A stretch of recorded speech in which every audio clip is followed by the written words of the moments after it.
Welcome to episode 68 of Drew's Sports Crew here on this Monday morning, fresh off of our second live show here for the podcast. Drew's Sports Crew with the Journey to a Million squad, myself, Drew Skyberg, Zach Roush, and Jared Valesky. We took a trip to Oshkosh. We went to the Oshkosh Arena to watch the Wisconsin GLO face off versus the Detroit Queens, and it was quite the game. Look, the GLO were previously undefeated. They unfortunately lost their first game of the season in that game. And look, we had to go to the shout of the week here to talk about it. That goes to Hannah Johannes of the Oshkosh Arena. She was the one who helped us arrange this event. We had some great interviews, which you'll be hearing later in this episode. We had them with, at first, a player. We had it with Jessica Kelleher. And then at the halftime, we met with the owner of the Oshkosh Arena and of the Wisconsin GLO, Greg Pierce.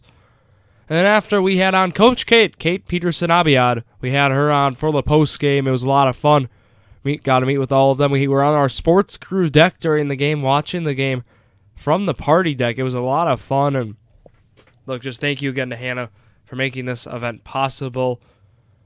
But yeah, let's go into more of our sports stuff here. For Monday, we got to go through our segments, but then, like I said, I have those 3 interviews that will be aired for the second half.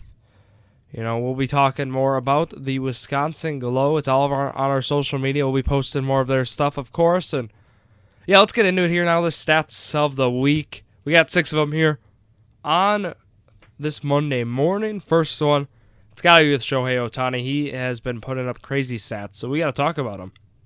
Since the start of last season, Ohtani hit a home run a few days ago, and it was his 30th home run with at least 110 miles per hour exit velocity, and that's second most in MLB over that span, just one behind Vladimir Guerrero Jr. of the Blue Jays, who the Brewers faced off against in this past weekend.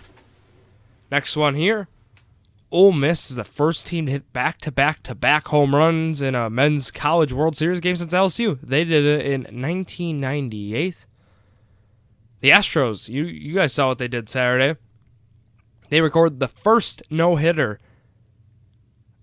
at this version of Yankee Stadium, which opened in 2009.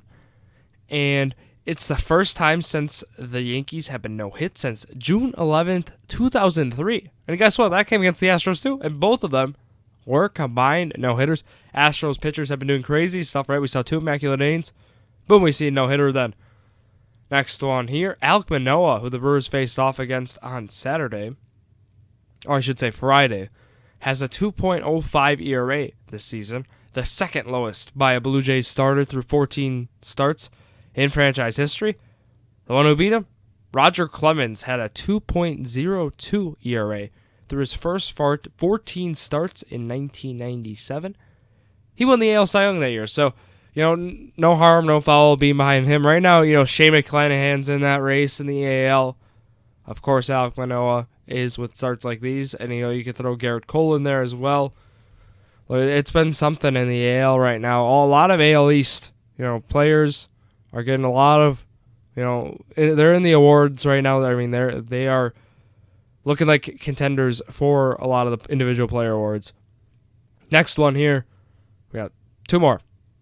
Last night, so that would have been during the draft, Duke had 4 players taken in the first round for the second time in the modern draft era. That goes back to 1966. It also happened in 1999. More players were selected from Duke than either the Big 12 Conference, who had 3, or the Pac-12, who had also had 3 in the first round. Johnny Davis, then, is the first Badger underclassman to be drafted in the first round of the NBA draft in the common draft era, and that goes back to 1966. Yeah, thank you, then ESPN, of course, for those stats, and let's roll to On This Day in Sports History. I mentioned the date, I'll mention it again, June 27th, 2022 is the date, and let's read what happened on this day. On this day, in 1939, the Brooklyn Dodgers tied the Boston Bees 2-2 in 23 innings. And it was called on account of darkness. After 5 hours and 15 minutes, the Boston Bees were, in fact, a Major League Baseball team. Here we go. Then on this day in 1977, Willie McCovey smashes 2 home runs in an inning. for the second time in his career that took place. Or the first one was April 12th, 1973. On this day in 1979, heavyweight Muhammad Ali confirms that his third retirement is final. And guess what? It actually was not. On this day in 1980, Dodgers Jerry Roos no-hits the San Francisco Giants 8-0. On this day in 1983, we've seen this before. The Seattle Mariners, they bat out of order against the White Sox in the second inning. I believe the Brewers have done that before. Yep, and they did it a few years ago, and it was quite something. On this day in 1990, Jose Canseco, he signs a record $4.7 million per year contract with the Oakland Athletics. On this day in 1990, the NBA draft, Syracuse power forward Derek Coleman, first pick by the New Jersey Nets. On this day in 2001, NBA draft from Glenn Academy, Kwame Brown is the first pick by the Washington Wizards. On this day in 2013, NBA draft, UNLV power forward Anthony Bennett is the first pick then for the Cleveland Cavaliers as well. And then one more here. On this day in 2014, the NHL Coyotes franchise, they changed their geographic name from Phoenix to Arizona after change of ownership that happened in 2014. And that'll wrap up on this day. Let's go into the Brewer Prediction Challenge here. Look, we do not know right now how my prediction challenge worked out. I did say they were going to split against the Cardinals, and they did split that series, in fact. And if they win on Sunday, full disclosure, I'm recording before Sunday's baseball game here, I will win the prediction challenge. If they win, if they lose, I do in fact lose. So this is kind of, the rubber match for the Brewers in this series, and also for my prediction challenge. And right, Chichi Gonzalez was on the hill against Jose Barrios. So we know what happened now. So let's talk about what's going on this week, right? In baseball, Brewers, their schedule. Let's go through it. We go into July later in this week, so keep that in mind. 2-game series against the Tampa Bay Rays, only 2 games, and 6:10 is the first pitch on Tuesday, and 11:10 is the first pitch on Wednesday. So we're gonna have to be up nice and early for that one. That's very nice. 6:05 then, you got a 4-game series, a gift against the Pirates. 4-game series there, Thursday, Friday, Saturday, Sunday. 6:05 being on Friday, Saturday 3:05, 12:35 then on Sunday, and then also 6:05, I should add, with that Thursday, June 30th game as well. So that gives us 6 games this week on the slate. You know how I roll. Either I'm going to be going here 4-game against the Pirates. I got to go 4-2. Look, I think you split them with Tampa. You split those 2 games, and then you win it. You win in Pittsburgh. You got to beat the Pirates there. Must win. And now I'm confident in the Brewer crew and getting that done. We did see those City Connect jerseys debut this past weekend. Those are quite something.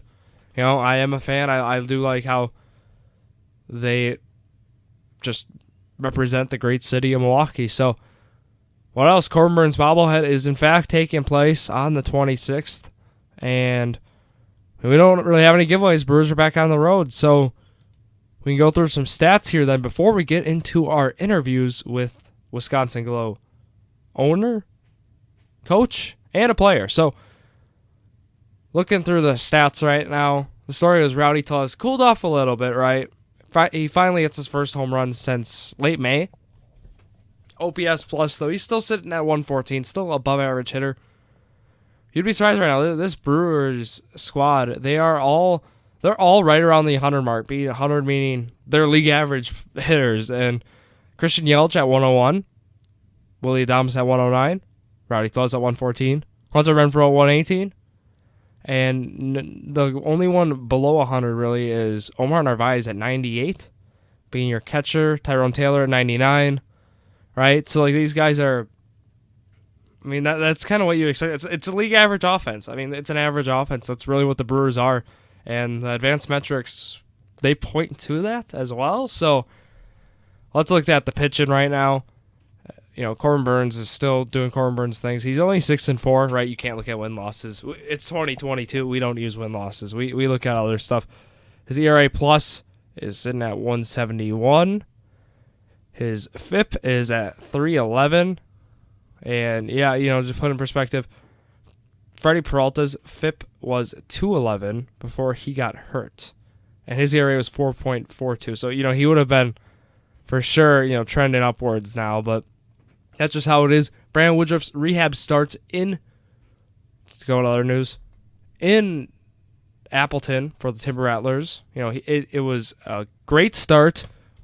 Only allowed one run. He allowed a solo home run, but it sounds like he's going to be ready to join the Brewer Crew very soon. So that's going to be exciting. Hopefully that's something we can hear this week, maybe. What do you guys think about that? What else do we have going on? Of course, I got to go through more pitchers. We saw Hader give up another run, right? His third run he's given up this year. 3 earned runs. His ERA is 1.19. No complaints there. Hobie Milner, a guy who many were maybe skeptical of with some of the outings and some of the roles he was getting. Got to credit where credit's due. His ERA is right now 2.1, and he's looked great. ERA plus at 199. He's pitched well. His FIP is in agreement too with around where his ERA is, sitting at 2.82. Devin Williams has looked a lot better too after that rough start to this season. He's been commanding his changeup a lot better, and that's kind of let his fastball kind of play wherever, and it's really helped that pitch. Last thing here, let's look at the playoff odds now. Brewers are sitting at a 43.5% chance to make the postseason and 0.8% to win World Series. Look, I feel like those odds, I don't know why. I mean, we know why it's so low. They were coming off that rough stretch. That month of June was horrendous. But, look, the division, you have 3 teams basically on pace to lose 100-plus games in the Cubs, Pirates, and Reds. If you beat out the Cardinals, you're bound to make the playoffs. I think this Brewers team is going to beat out the Cardinals, in my humble opinion, and I think we'll see this Brewers team play playoff baseball. I think they'll be that 3 seed, sadly, because I don't know if they're going to have better records than the winner of the NL West or the NL East, just based on performance and based on how it's gone so far, which would put them they would have to play a 3-game series, which I am not a fan of, but I understand that's how it is now. There's nothing I can do about it, but they would be probably in a 3-game series, and they would play then against the 6th seed, and then the 4 and the 5 would square off, right? That's how the playoffs work now, with the 1 and the 2 getting the bye. So that'll wrap it up for this first half of the episode. We're going to take a quick break, and when we come back, you'll hear my interview with Jessica Kelleher, Greg Pierce, and Coach Kate Peterson-Abiad. I was recently introduced to AG1, and wow, if you're someone like me who hates taking pills and vitamins, wants more energy, and wants a more optimized immune system, let me tell you why this is the perfect supplement for you. So what is this stuff, you may ask? With one delicious scoop of AG1, you're absorbing 75 high-quality vitamins, minerals, whole food source superfoods, probiotics, and adaptogens to help you start your day right. This special blend of ingredients supports your gut health, your nervous system, your immune system, your energy, recovery, focus, and aging. It's all those things. And look, this is the perfect thing to start your morning routine, start your day off right with just one scoop of AG1 with some water. And let's talk about AG1. What makes it so great, you may ask? It contains less than 1 gram of sugar, no GMOs, no nasty chemicals or artificial anything, while still tasting good. Tons of people take some kind of multivitamin, right? And it's important to choose one with high-quality ingredients that your body will actually absorb. And let's talk about the price, right? You might be asking about that. You're investing in an all-in-one nutritional insurance, and with that, that's going to save you money, right? It costs you less than $3 a day while you're investing in your health, and it's cheaper than that cold brew habit, which I do have. I do love my coffee, but talk about what the founder did here. He created Athletic Greens after experiencing how difficult it was to create an optimal nutritional routine on your own, and I can attest to that. It is extremely difficult on a day-by-day basis. Athletic Greens, they also have over 7,000 5-star reviews, so you are getting the best when it comes to Athletic Greens. And also, they're a climate-neutral certified company, so they care about the environment. And for every purchase, they donate to organizations helping to kids in need, including No Kid Hungry here in the U.S. And right now, it is just time to reclaim your health and arm your immune system with convenient daily nutrition. It's just 1 scoop in a cup of water every day. That's it. No need for a million different pills and supplements to look out for your health. Look, to make it easy, Athletic Greens is going to give you 1 year's supply free of immune-supporting vitamin D and 5 free travel packs with your first purchase. All you have to do is visit athleticgreens.com/emerging. Again, that is athleticgreens.com/emerging. athleticgreens.com/emerging. EMERGING. And that is to take ownership over your health and pick up the ultimate daily nutritional insurance. Here we glow. So we have some questions, of course, Jessica. Look, you're playing the Detroit Queens here. Your 3rd meeting against the Queens here. You know, what is it like, right, facing a team 3 times? You beat them the first 2. It's always tough to beat them that 3rd time is what they say. What's your guys' plan to go out and do tonight? I think the plan for today is just to change it up a lot. We don't want to go into each game, especially playing a team the 3rd time, with the same strategy. So we're trying to run a lot of new stuff, but even defensively, just constantly changing how we're attacking them on the defensive end so that they never know what to expect. Yeah, that's something that we saw actually, your last meeting against them. A lot of pressure you guys apply at the half court with, pressing and trapping. Is that something we can see, should plan to see tonight from the GLO? Yeah, I think we're going to try a few different things, see what works best, but we're going to change it up a lot. So maybe a little bit of zone, some trapping the ball screens, just keep it unexpected for them. I saw last time you guys played them, I think you put up 21 points, 10 rebounds.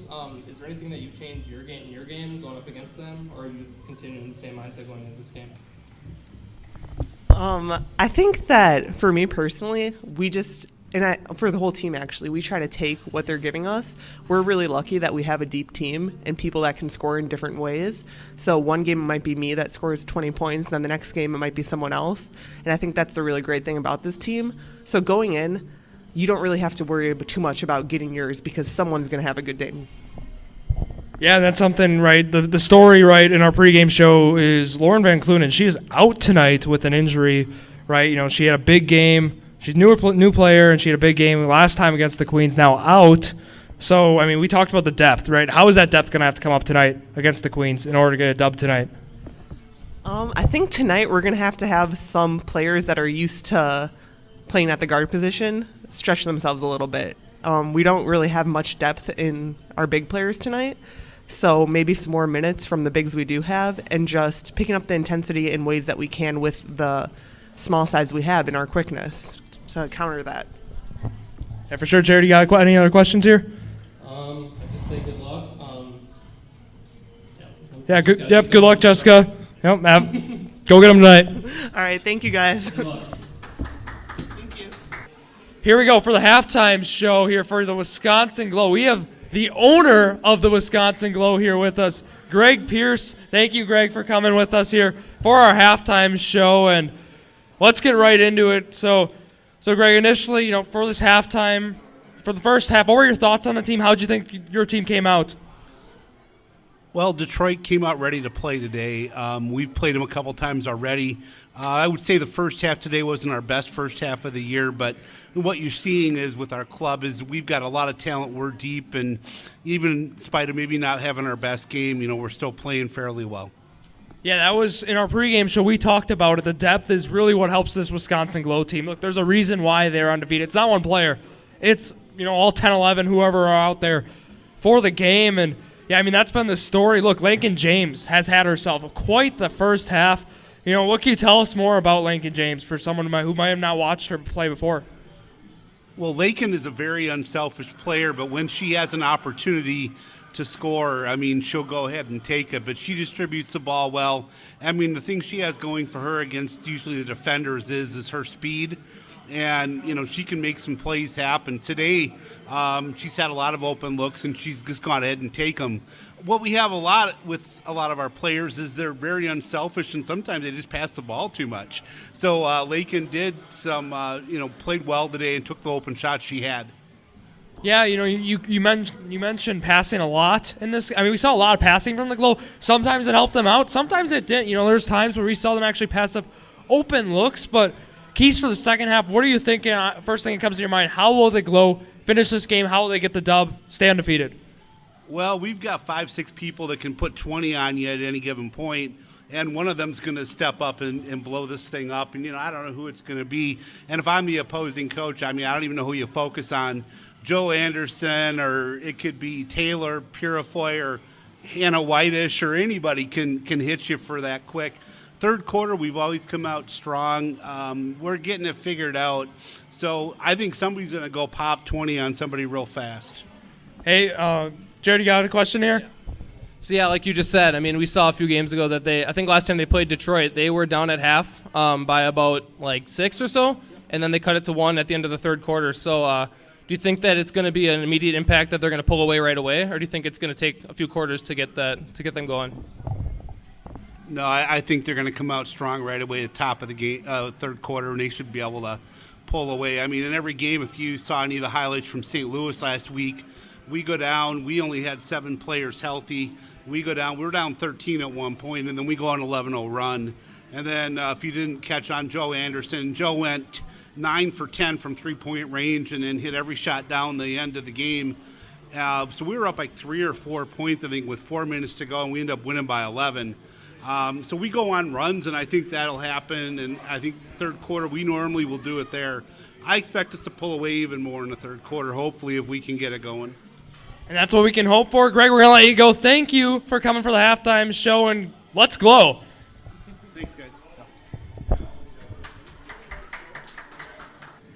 Coach Abiad has joined us here for our post-game show to wrap up here. And, hey, Coach, we want to talk about the first. At first, we want to talk about at the 2:16-minute mark.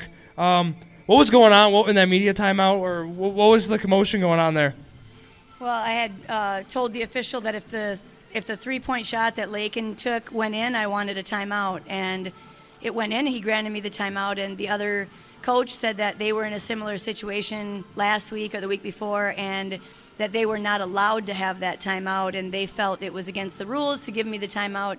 So they looked it up and found that, in fact, I can call that timeout if I want it. So it took an awful long time to sort that out, but that was what that was about. Gotcha, thank you. And, yeah, talk about Lincoln James. Look, she came up big in the second half as well. Look, our guy over there, Zach, is a big fan of Lincoln James. And, just talk to us about her impact. She still was there, second half, either way. Zach, I'm a big fan of Lincoln James as well. So we have that in common. She really played well in the first half as well, and we were not hitting shots. And typically that's sort of our deal, is we can score the ball really well. We have a ton of shooters. We just couldn't hit open shots. And Lakin was scoring for us. And at halftime we talked about who is actually playing in the flow and making things happen. And Lakin was really the one that was doing that. We just didn't have a lot of production from other people, and in the second half it was the same thing. Yeah, talk about, Lauren Van Clunen, her being out tonight. That kind of felt like a big story, especially with the depth considering her performance. 9 for 10, 18 points last meeting against the Queens. Talk about how the depth was, right, without her tonight. Yeah, she's a great player, and we lose height and we lose substitutions. You could see we played some of our perimeter players in the post so that we could, Gabby is playing in the post and Taylor Words is playing in the post, defending in the post for us so that we can adjust to not having another big body. But she definitely was a big factor for us last time, and so it was noticeable. But still, every game we have a different group of people. It seems like 1 week somebody can't make it, another week somebody can't make it, and that is the nature of this team. And we've always been able to make it work with who we had. And so tonight we should have been able to do that as well. We didn't have a good game, and how we respond to this will tell me a lot about the character of our team. Exactly, and to kind of wrap up here, Jared, you had a question? So we talked to Greg at halftime, and he told us that there's always that one player on the team that's going to go off for 20-plus points, or, it can be anyone. So what do you do from here going forward to your game tomorrow? Do you go in with the same mindset, or are you going to look to change something up? Well, we've got to be better tomorrow. So whatever that is, however we can do that to make our team play better together. For us, I think that's why we have been, a top team in this league for the 4 years that we've been in this league, is because we have so many weapons and that everybody can score. And if we sub, we don't lose anything. Today we were subbing to find something. Who can knock down a shot? Who's going to get us moving on offense? Who's going to create opportunities through their defense? And we searched and searched for that. That is typically not like us at all. What we need to do is come back tomorrow as a unit and be better as a team, period. It doesn't have to be one kid. We're not looking for one kid. Sometimes we have one that comes out and scores a bunch of points with the help of their teammates. So that's what we need to do. Tomorrow, we need to regroup. Tonight, we need to come out tomorrow. We need to be better as a team. We're right with you there, Coach. Thank you for coming on tonight. I appreciate it. And best of luck tomorrow. Thank you. That was Coach Abiad of your Wisconsin GLO. Thank you again to Jessica Kelleher, Greg Pierce, and Coach Abiad for coming on our live show. And look, that's going to wrap it up here for this episode. Social media-wise, you can find our Instagram and Twitter at Drew Sports Crew, our Facebook, Drew's Sports Crew, and that's our YouTube as well. So, Drew Skyberg signing off on this Monday morning. Thank you all for listening to yet another episode of Drew's Sports Crew, the perfect podcast for you.